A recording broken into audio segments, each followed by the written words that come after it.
Bonjour à tous et bienvenue dans cette nouvelle vidéo pour apprendre à programmer comme un professionnel.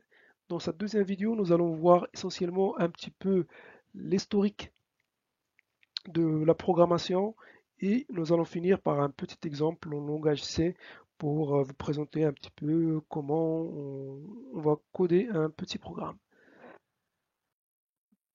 Avant d'entrer dans le vif des sujets, on va déjà commencer par revoir les éléments que nous avons vus lors de notre première vidéo.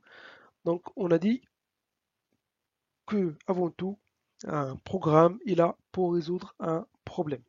Donc, si c'est un programme juste pour afficher quelque chose, bah, ça sera juste quelque chose pour apprendre, mais pas utile pour vous ni pour quelqu'un d'autre. Donc, le programme est là pour résoudre un problème, comme on a vu dans notre première vidéo. Ensuite, une fois qu'on a défini que le programme est là pour résoudre un problème et qu'on sait quel problème on veut résoudre et comment le résoudre, c'est là où vient la réflexion. La réflexion, comment on va structurer notre programme afin d'en faire un programme efficace. Aujourd'hui donc, nous allons voir trois choses.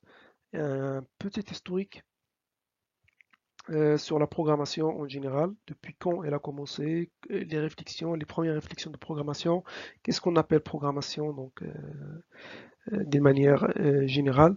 Euh, Ensuite, nous allons faire un petit tour sur les langages qui ont existé et qui existent aujourd'hui. Et on va voir un petit peu quel langage on va choisir par rapport à plusieurs objectifs, que ce soit par rapport à des contraintes techniques ou à des contraintes plutôt professionnelles. Donc, il ne faut pas choisir de n'importe quel langage. Pour moi, il faut aller dans un langage qui vous permettra aussi de trouver facilement du travail et d'avancer dans votre vie. Et on va faire évidemment, comme promis, un petit exemple. Donc, donc quand on arrivera à l'exemple, je détaillerai plus comment on va faire pour faire ce petit exemple. Actuellement, on va faire donc un petit détour et un petit saut vers le passé. Et on remonte jusqu'à 1834, où Charles Babbage a développé la première machine qui permettait de faire des calculs multitâches. Donc il faut savoir qu'à cette époque-là, on arrivait quand même à faire des machines euh, unitâches, donc qui peuvent faire une seule tâche et résoudre un et un seul problème. Et si on voulait résoudre un autre problème, ben, on était obligé de créer une autre machine pour résoudre le problème donné. Donc ce qu'a apporté Charles Babbage, c'est qu'il a créé une machine qui permettait d'être programmée pour résoudre plusieurs problèmes et qu'on pouvait également reprogrammer pour résoudre de nouveaux problèmes. Donc ça évitait de construire une nouvelle machine à chaque fois qu'on voulait résoudre un nouveau problème. Ensuite, donc c'est la machine que nous avons ici pour la résolution de problèmes créés par Charles Babbage. Ensuite, on a Ada Lovelace. Ada Lovelace a utilisé cette même technique pour créer une machine permettant de résoudre des problèmes encore plus complexes et elle s'est basée en fait sur les nombres de Bernoulli pour, euh, pour sophistiquer en fait la manière de programmer la machine proposée par Charles Babbage et elle a ajouté en plus des fonctionnalités pour pouvoir afficher des informations sur les résultats obtenus. Parce qu'en fait, à la base, on pouvait juste voir avec la position de certains virains le résultat. Donc avec Ada, elle a permis d'aller encore plus loin et de afficher des informations. Donc c'est là d'où vient le langage Ada, si vous l'avez entendu. Donc c'est un langage qui est utilisé très fortement dans le développement d'applications embarquées et qui nécessite en fait un temps de réponse, donc ce qu'on appelle du temps réel, très critique. Donc c'est ce qu'on a dans les fusées, dans d'autres types d'équipements très, très sophistiqués et même dans les voitures jusqu'à un certain temps. Ensuite vient l'ENIAC en 1940. 1963 qui a été construit par l'armée américaine pour calculer la trajectoire d'artillerie. Et c'est là donc on avait en fait une machine colossale qui fonctionne avec des interrupteurs pour, euh, pour changer l'information, pour reprogrammer donc la machine. Donc on pouvait reprogrammer la machine, on pouvait réagir à certaines informations, mais tout n'était pas automatique. Donc il y avait essentiellement des femmes qui travaillaient dans cet hangar gigantesque qui est en fait un ordinateur. En fait, aujourd'hui, on a des petits PC qui ont 1000 fois, des milliards de fois en fait la capacité de cette machine-là. Mais à l'époque, c'était un grand hangar où on devait quand même, euh, faut dire, bouger les curseurs manuellement pour pouvoir coder et reprogrammer la machine. Ensuite, entre 1951 et 1967, il y avait une flopée de programmes qui ont émergé et qui se sont développés donc au fil de l'eau. Donc là, je ne vais pas les exposer ici parce que là, le but c'est qu'on aille directement voir un petit peu les programmes que nous avons aujourd'hui. Donc depuis les années 1968-1969, c'est là où on a commencé à avoir un petit peu des langages plus structurés. Donc on a des langages B, langage C, du Pascal, du ML qui est plus conceptuel. On a du BSPL, des SQL qui est toujours utilisé dans les bases de données et du Scheme. Donc en fait, il y avait pas que ça en fait, il y avait plein de langages. Je pense il y avait une trentaine, voire une cinquantaine de langages qui ont émergé à cette époque-là, qui, euh, qui permettaient de programmer les machines. Et c'est là, en fait, par contre, c'est là où on a vu un petit peu des langages plus structurés. Donc le C, c'est un langage qui est fortement structuré, qui a une base très solide, qui est toujours utilisé jusqu'à aujourd'hui. Donc on va dire, c'est la nouvelle ère de la programmation qui a émergé à cette époque-là. Du coup, donc, avant qu'on continue un petit peu dans la programmation, dans l'historique de la programmation, on va juste voir un petit peu comment fonctionne un programme. Après, on va voir quels sont les programmes les plus utilisés aujourd'hui. On va donc considérer cette partie-là comme une petite pause pour voir un petit peu comment interagit le programme avec le matériel, avec le PC, du coup, avec votre ordinateur. Et donc ce qu'on appelle le processeur ou le microprocesseur plus précisément, parce que c'est le microprocesseur qui va faire du calcul, qui va permettre de traiter l'ensemble des informations codées par votre logiciel. Donc on commence bien évidemment par le programme au plus haut niveau, donc ça peut être n'importe quel langage.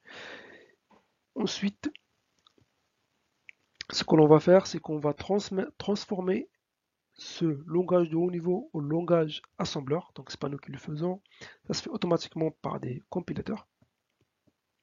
Si vous avez entendu parler de compilateur, tout ce qui est par exemple les JCC, quand vous installez Java sur votre PC, il va agir en tant qu'interpréteur pour changer le code Java en code plus compréhensible par la machine. Et une fois ce code assemblé, on va transformer ce code en code machine. Donc le code machine, c'est l'assembleur qui va le faire. Donc une fois qu'on a le code assemblé, l'assembleur va transformer ce code en code machine. Du coup, ça veut dire en fait, si on a un programme qui fonctionne sur une machine 32 bits ou qu'on compile, on va avoir un langage machine spécifique. Si on prend ce même programme et qu'on le compile sur une machine 64 bits, le code machine généré va être différent. Donc chaque machine a son code généré qui est différent et c'est le compilateur et l'assembleur qui font le travail de manière à ce qu'on puisse générer le bon code machine. Donc c'est pour ça que nous, on s'en occupe pas. Donc c'est l'avantage des nouvelles technologies aujourd'hui qu'on a et des compilateurs, c'est que on ne cherche pas à comprendre comment la machine elle-même marche. Bien sûr, quand on va faire des langages plus sophistiqués, des langages temps réel, de la programmation temps réel, on aura intérêt à s'en soucier. Mais pour faire des logiciels de plus haut niveau, ben, l'avantage c'est que on est détaché de tout ça. Donc on va juste considérer le langage qu'on va utiliser.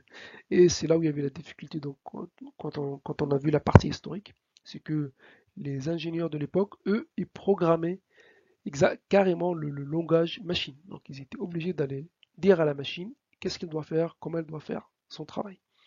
Et là aujourd'hui, bah, c'est les assembleurs et le compilateur qui s'en occupent. Et nous, on va juste faire du codage au niveau. Donc dans la plupart du langage qu'on a aujourd'hui, bah, c'est de l'anglais. On va juste écrire de l'anglais pour expliquer au programme ce qu'on veut faire. Et par la magie des choses, tout se fait bien. Et ensuite, bah, ce code machine arrive dans le processeur et le processeur arrive à le comprendre, à l'exécuter. Donc, aujourd'hui, qu'est-ce qu'on a? Aujourd'hui, on a un ensemble de langages, mais là, on a pris juste les plus importants aujourd'hui en 2019. On a par exemple le langage C++ qui perd du terrain et du langage Python, lui, qui gagne du terrain. Parce qu'aujourd'hui, on est dans l'ère du traitement de données, de l'intelligence artificielle, et le langage Python est fortement utilisé dans ces domaines-là. Le Java est toujours fortement utilisé et on a du C. Donc, par contre, en général, en fait, la plupart des logiciels, on a des logiciels qui sont faits en C, qui sont complétés en C++, par exemple. On peut des fois, en fait, intégrer le C et le C++ de la même catégorie. Donc, on peut dire que C++, on est aux alentours de 15-16%. Python, on est à 31%, et du Java, on est à quasiment 20%. Après, il y a d'autres langages qui sont toujours utilisés. Il y a le Go qui est en train d'émerger. En fait, c'est un langage Google qui est en cours de développement, qui prend des parts des marchés aussi. Mais les langages historiques sont toujours là. Et donc, ça peut donner une certaine idée, donc, même pour ceux qui veulent apprendre à programmer de manière à travailler dans la programmation. Il faut voir en fait deux aspects. Si on prend du Java ou du Python, c'est des langages qui sont fortement utilisés aujourd'hui. Et du coup, il y a une forte offre. Même s'il y a une forte demande, il y a une forte offre. Du coup, en fait, il y a une grande concurrence. Alors que si on prend un langage comme du C++, pour moi, ça commence à devenir un langage de niche. C'est-à-dire, c'est un langage qui va être de plus en plus demandé. Et les personnes qui y auront ces compétences-là seront de moins en moins disponibles. Et du coup, ça va, en termes d'offres et de demandes, bah, ça va faire un langage très prisé. Et on voit donc les salaires dans ce domaine-là peuvent augmenter. Et sûrement dans les banques, par exemple. Dans les banques, le développement d'applications de trading sont la plupart du temps à base de C++. Donc, alors, si on maîtrise un langage de ce type-là, bah, on va donc être disponible et on peut se faire vendre facilement sur le marché. Du Python, c'est intéressant également parce que c'est un langage qui permet de faire du traitement de données. Donc, le langage le plus utilisé donc, dans tout ce qui est traitement et avec l'émergence de big data, de l'intelligence artificielle, ça reste quand même un langage assez intéressant. Même, donc même s'il est utilisé à 31%, je pense que c'est un langage qui va encore croître dans les années à venir. Voilà, du Java, j'ai pas vraiment d'avis là-dessus. Euh, c'est un langage qui est toujours utilisé dans les applications web, mais c'est un langage quand même assez lourd en termes de performance. Et comparé à des C++ ou des Python, je pense qu'il va perdre quand même du terrain.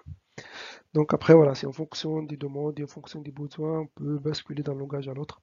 Mais moi, je vous conseille quand même de voir un petit peu ce qui vous intéresse en premier avant de choisir le langage. Donc, si vous voulez partir sur de l'embarqué, des applications de haute performance, pour moi, du C ou du C++, c'est quelque chose qui est toujours d'actualité. Si vous voulez partir sur des traitements de données, ben, le Python, c'est la solution à choisir. On va donc finir par un autre petit exemple en langage C. Ici, donc, nous avons un petit code. Donc, c'est un code que vous pouvez tester, qui va compiler, que vous pouvez exécuter, qui fait rien d'autre qu'afficher Hello World. Donc, juste un petit peu comment ça fonctionne. Ici, donc, le langage C, ce qu'on appelle donc le include, c'est les librairies qu'on va utiliser pour coder notre programme. Ici, en fait, on dit c'est du code, là c'est la partie in-out, donc là c'est les librairies standard in-out pour aller utiliser le clavier et l'écran. Donc le in c'est le clavier et le out c'est l'écran par exemple. Donc c'est ce qu'on a. Euh, Par contre ici donc tout programme C ou C++ euh, a un main, donc int main. Donc même tous les programmes ont un main d'une autre manière, parce que c'est là où le programme va commencer à s'exécuter. Donc dès qu'on lance un programme, le PC lui va chercher le main. Donc il dit c'est là où je veux commencer. Et à partir du main, on va exécuter l'ensemble du programme, le reste des l'ensemble des autres instructions vont se développer à partir du main. On verra bien sûr dans un exemple plus concret. Là, donc, c'est juste pour faire une petite présentation rapide. Ensuite, ce qu'on a ici, c'est un print. Donc, si on voit un petit peu le résultat de ça, c'est que le printf ici de Hello World, on voit le Hello World qui est là. Et le return 0, juste ça veut dire que le programme s'est bien terminé. En fait, le programme qui se termine par une autre valeur que 0, ça veut dire qu'il y a un problème d'exécution. On peut afficher n'importe quelle valeur. C'est là, par exemple, quand vous avez une erreur sur Windows, il vous affiche que il y a une erreur sur Windows et le code d'erreur est tel, 390, 54 ou quoi que ce soit. En fait, c'est un code d'erreur qui est spécifié et que si on va chercher dans la documentation du programme, on va savoir à quoi correspond chaque numéro d'erreur. Et du coup, c'est juste pour une manière pour faciliter un petit peu la compréhension des problèmes. Parce que pendant l'exécution, par exemple, si on a un gros programme, pendant l'exécution, plusieurs problèmes peuvent empêcher l'exécution normale du programme. Du coup, donc là, c'est une manière de voir, d'avoir un résultat. Donc voilà, donc c'est juste un petit résultat, un petit exemple ici. Donc je vois déjà que j'ai dépassé déjà les 20 minutes sur la vidéo pour ne pas l'allonger encore plus. Ce que je vais faire, c'est que je vais télécharger une autre vidéo où je suis directement sur le site où je peux coder, modifier le code et voir un petit peu ce que ça fait et qui va compléter un petit peu cette vidéo-là.